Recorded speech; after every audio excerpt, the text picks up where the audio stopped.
अमिताभ बच्चन हिंदी फिल्मों के अभिनेता हैं। हिंदी सिनेमा में 4 दशकों से ज्यादा का वक्त बिता चुके अमिताभ बच्चन को उनकी फिल्मों से एंग्री यंग मैन की उपाधि प्राप्त है। वे हिंदी सिनेमा के सबसे बड़े और सबसे प्रभावशाली अभिनेता माने जाते हैं। उन्हें लोग सदी के महानायक के तौर पर भी जानते हैं और प्यार से बिग बी, शहंशाह भी कहते हैं। सदी के इस महानायक ने भी राजनीति में अपनी किस्मत आजमाई थी। वे राजीव गांधी के करीबी दोस्त थे, इसलिए उन्होंने कांग्रेस पार्टी ज्वाइन की थी और इलाहाबाद से देश 8वें आम चुनाव में ताकतवर नेता HN बहुगुणा को हराया था। लेकिन उन्हें यह राजनीति का संसार बहुत भाया और उन्होंने मात्र 3 साल में इससे अलविदा ले लिया। अमिताभ बच्चन का जन्म उत्तर प्रदेश के इलाहाबाद जिले में हुआ था। उनके पिता का नाम हरिवंश राय बच्चन था। उनके पिता हिंदी जगत के मशहूर कवि रहे हैं। उनकी मां का नाम तेजी बच्चन था। उनके एक छोटे भाई भी हैं जिनका नाम अजिताभ है। अमिताभ का नाम पहले इनकलाब रखा गया था, लेकिन उनके पिता के साथी रहे कवि सुमित्रानंदन पंत के कहने पर उनका नाम अमिताभ रखा गया। अमिताभ बच्चन शेरवुड कॉलेज, नैनीताल के छात्र रहे हैं। इसके बाद की पढ़ाई उन्होंने दिल्ली विश्वविद्यालय के किरोरीमल कॉलेज से की थी।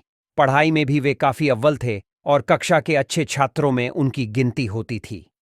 कहीं ना कहीं ये गुण उनके पिताजी से ही आए थे, क्योंकि वे भी जाने माने कवि रहे थे। अमिताभ बच्चन की शादी जया बच्चन से हुई, जिनसे उन्हें 2 बच्चे हैं। अभिषेक बच्चन उनके सुपुत्र हैं और श्वेता नंदा उनकी सुपुत्री हैं। रेखा से उनके अफेयर की चर्चा भी खूब हुई और लोगों के गॉसिप का विषय बनी। अमिताभ बच्चन की शुरुआत फिल्मों में वॉयस नैरेटर के तौर पर फिल्म भुवन शोम से हुई थी, लेकिन अभिनेता के तौर पर उनके करियर की शुरुआत फिल्म 7 हिंदुस्तानी से हुई। इसके बाद उन्होंने कई फिल्में कीं, लेकिन वे ज्यादा सफल नहीं हो पाईं। फिल्म जंजीर उनके करियर का टर्निंग पॉइंट साबित हुई। इसके बाद उन्होंने लगातार हिट फिल्मों की झड़ी तो लगाई ही, इसके साथ ही साथ वे हर दर्शक वर्ग में लोकप्रिय हो गए और फिल्म इंडस्ट्री में अपने अभिनय का लोहा भी मनवाया। 7 हिंदुस्तानी, आनंद, जंजीर, अभिमान, सौदागर, चुपके चुपके, दीवार, शोले, कभी कभी, अमर अकबर एंथनी, त्रिशूल, डॉन, मुकद्दर का सिकंदर, मी, नटवरलाल, लावारिस, सिलसिला, कालिया, सत्ते पे सत्ता, नमक हलाल, शक्ति, कुल्ली, शराबी, मर्द, शहंशाह, अग्निपथ, खुदा गवाह, मोहब्बतें, बागबान, ब्लैक, वक्त, सरकार, चीनी कम, भूतनाथ, पा, सत्याग्रह, शमिताभ जैसी शानदार फिल्मों ने ही उन्हें सदी का महानायक बना दिया। सर्वश्रेष्ठ अभिनेता के तौर पर उन्हें 3 बार राष्ट्रीय फिल्म पुरस्कार मिल चुका है। इसके अलावा 14 बार उन्हें फिल्म फेयर अवार्ड भी मिल चुका है। फिल्मों के साथ साथ वे गायक, निर्माता और टीवी प्रेजेंटर भी रहे हैं। भारत सरकार ने उन्हें पद्मश्री और पद्म भूषण सम्मान से भी नवाजा है। अमिताभ बच्चन सदी के महानायक कहे जाते हैं। वे हिंदी फिल्मों के सबसे बड़े सुपरस्टार माने जाते हैं। उन्हें असली पहचान फिल्म जंजीर से मिली थी। यह फिल्म अमिताभ से पहले कई बड़े अभिनेताओं को ऑफर हुई थी, जिसमें मशहूर अभिनेता राजकुमार भी शामिल थे। लेकिन राजकुमार ने इस फिल्म को यह कहकर ठुकरा दिया था कि डायरेक्टर के बालों के तेल की खुशबू अच्छी नहीं है। 70 और 80 के दौर में फिल्मी सीन्स में अमिताभ बच्चन का ही आधिपत्य था। इस वजह से फ्रेंच डायरेक्टर फ्रांसवा ट्रूफो ने उन्हें 1 मैन इंडस्ट्री तक करार दिया था। अपने करियर के दौरान उन्होंने कई पुरस्कार जीते हैं, जिसमें सर्वश्रेष्ठ अभिनेता के तौर पर 3 राष्ट्रीय फिल्म पुरस्कार भी शामिल है। इंटरनेशनल फिल्म फेस्टिवल्स और कई अवार्ड समारोहों में उन्हें कई पुरस्कारों से सम्मानित किया गया है। वे 14 फिल्म फेयर पुरस्कार भी जीत चुके हैं। उन्हें फिल्म फेयर में सबसे ज्यादा 29 बार नामांकित किया जा चुका है। फिल्मों में बोले गए उनके डायलॉग आज भी लोगों के दिलों में ताजा हैं। उनके सुपरहिट करियर में उनके फिल्म्स के डायलॉग्स का भी अहम रोल रहा है।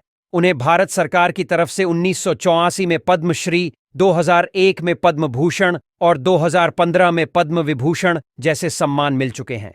करियर के शुरुआती दौर में उन्हें काफी दिक्कतों का सामना करना पड़ा था। उनकी फिल्में लगातार फ्लॉप हो रही थीं, तब वे वापस घर लौटने का मन बना चुके थे। लेकिन फिल्म जंजीर उनके करियर का टर्निंग पॉइंट बन गई और फिल्म इंडस्ट्री में एंग्री यंग मैन का उदय हुआ। आज जिस अमिताभ बच्चन की आवाज की पूरी दुनिया कायल है, एक समय था जब उनकी आवाज उनके करियर में रोड़ा बन रही थी और उन्हें नकार दिया गया था। लेकिन बाद में उनकी आवाज ही उनकी ताकत बनी और उनकी आवाज औरों से काफी जुदा और भारी थी। इस वजह से उन्हें कई निर्देशकों ने कई फिल्मों में अपनी कहानी को नैरेट तक करवाया। कई प्रोग्राम्स को उन्होंने भी होस्ट किया। उनकी फिल्में अच्छा बिजनेस कर रही थीं कि अचानक 26 जुलाई 1922 को कुल्ली फिल्म की शूटिंग के दौरान उन्हें गंभीर चोट लगी गई। दरअसल फिल्म के एक एक्शन दृश्य में अभिनेता पुनीत इस्सर को अमिताभ को मुक्का मारना था और उन्हें मेज से टकराकर जमीन पर गिरना था। लेकिन जैसे ही वे मेज की तरफ कूदे, मेज का कोना उनके आंतों में लग गया, जिसकी वजह से उनका काफी खून बह गया और स्थिति इतनी गंभीर हो गई कि ऐसा लगने लगा कि वे मौत के करीब हैं। लेकिन लोगों की दुआओं की वजह से वे ठीक हो गए। कुली में लगी चोट के बाद उन्हें लगा कि वे अब फिल्में नहीं कर पाएंगे और उन्होंने अपने पैर राजनीति में बढ़ा दिए। उन्होंने 8वें लोकसभा चुनाव में अपने गृह क्षेत्र इलाहाबाद की सीट से ऊ.प्रापन के पूर्व मुख्यमंत्री एचएन बहुगुणा को काफी ज्यादा वोटों से हराया। राजनीति में ज्यादा दिन वे नहीं टिक सके और फिर उन्होंने फिल्मों को ही अपने लिए उचित समझा। जब उनकी कंपनी एबीसीएल आर्थिक संकट से जूझ रही थी, तब उनके मित्र और राजनीतिज्ञ अमर सिंह ने उनकी काफी मदद की थी। बाद में अमिताभ ने भी अमर सिंह की समाजवादी पार्टी को काफी सहयोग किया। उनकी पत्नी जया बच्चन ने समाजवादी पार्टी को ज्वाइन कर लिया और वे राज्यसभा की सदस्य बन गईं। अमिताभ ने पार्टी के लिए कई विज्ञापन और राजनीतिक अभियान भी किए। फिल्में से एक बार फिर उन्होंने वापसी की और फिल्म शहंशाह हिट हुई। इसके बाद उनके अग्निपथ में निभाए गए अभिनय को भी काफी सराहा गया और इसके लिए उन्हें राष्ट्रीय फिल्म पुरस्कार भी मिला। लेकिन उस दौरान बाकी कई फिल्में कोई खास कमाल नहीं दिखा सकीं। 2000 में आई मोहब्बतें उनके डूबते करियर को बचाने में काफी मददगार साबित हुई और फिल्म को और उनके अभिनय को काफी सराहा गया। इसके बाद उन्होंने कई फिल्मों में काम किया, जिसे आलोचकों के साथ साथ दर्शकों ने भी काफी पसंद किया। 2005 में आई फिल्म ब्लैक में उन्होंने शानदार अभिनय किया और उन्हें राष्ट्रीय फिल्म पुरस्कार से एक बार फिर सम्मानित किया गया। फिल्म पा में उन्होंने अपने बेटे अभिषेक बच्चन के ही बेटे का किरदार निभाया। फिल्म को काफी पसंद किया गया और एक बार फिर उन्हें राष्ट्रीय फिल्म पुरस्कार से नवाजा गया। वे काफी लंबे समय से गुजरात पर्यटन के ब्रांड एम्बेसडर भी हैं।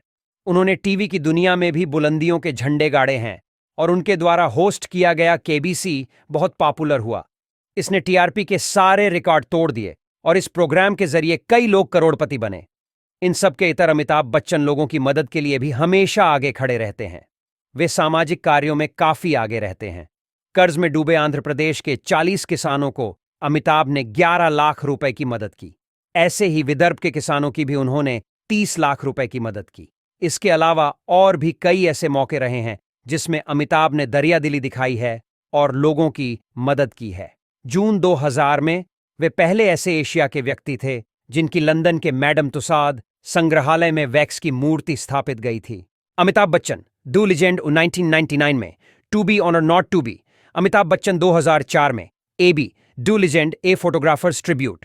2006 में अमिताभ बच्चन एक जीवित किंवदंती। 2006 में Amitabh the making of a superstar. 2006 में looking for the big B. Bollywood Bachchan and me 2007 में और बचनालिया 2009 में प्रकाशित हुई हैं। वे शुद्ध शाकाहारी हैं और 2012 में पेटा इंडिया द्वारा उन्हें हॉटेस्ट वेजिटेरियन करार दिया गया। पेटा एशिया द्वारा कराए गए एक कॉन्टेस्ट पोल में एशिया के सेक्सिएस्ट वेजिटेरियन का टाइटल भी उन्होंने जीता। आज का दौर सोशल मीडिया का है। खबरें पल पल में इंटरनेट पर अपलोड होती रहती हैं। ऐसे में हमारे बिग बी कहां पीछे रहने वाले हैं। वे भी फेसबुक, ट्विटर का जमकर इस्तेमाल करते हैं और यही कारण है कि दोनों सोशल नेटवर्किंग साइट्स पर उनके फैंस की संख्या लाखों करोड़ों में है। वे अपने प्रशंसकों को कभी नहीं निराश करते हैं और पल पल की घटनाओं को वे इन माध्यमों के जरिए शेयर करते हैं।